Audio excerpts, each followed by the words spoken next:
दोस्तों welcome bank माय new blog.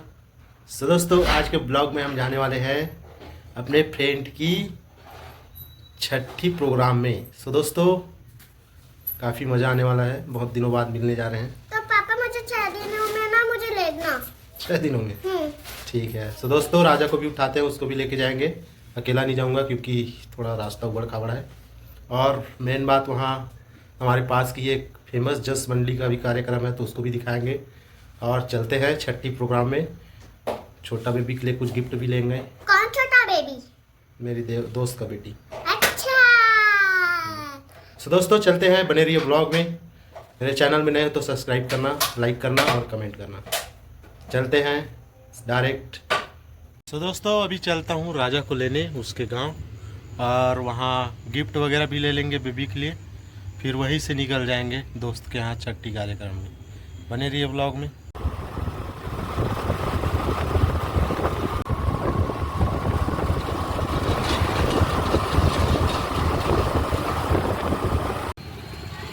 सो दोस्तों देख सकते हैं पहुंच गए हैं राजा की दुकान में, और यहाँ बोर्ड भी लगा है देख सकते हैं, और इधर भी बोर्ड लगा है।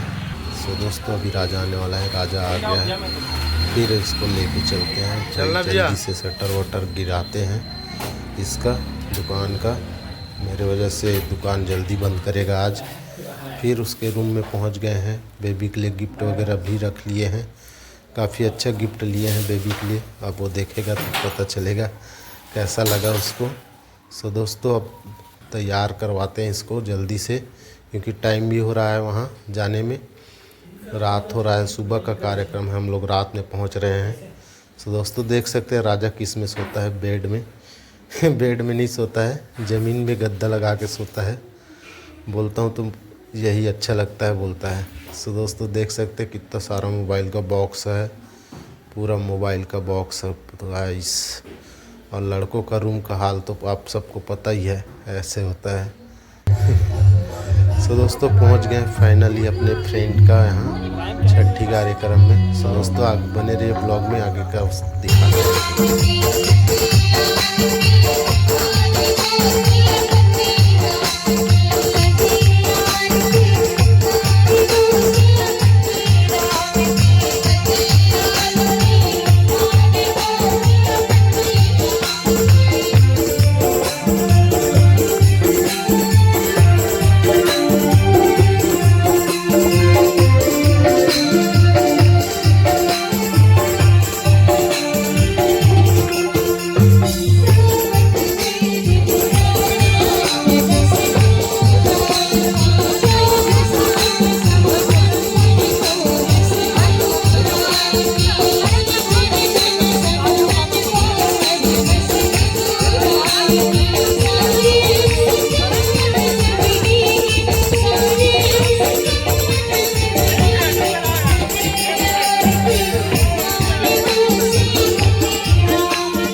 रामचंद्र की श्री सत्यनारायण लेना है और कहना है काम जुगे जुगे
बोली कृष्ण कन्हैया लाल की।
गाना है, नाचना झूमना है और कहना है काम मोर भोले बाबा मैना मार के आवे मोर बाबा देव डमरू बजावे आवे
एक बार अपन जोरदार ताली सो दोस्तों फाइनली छठी कार्यक्रम से हम आ चुके हैं घर।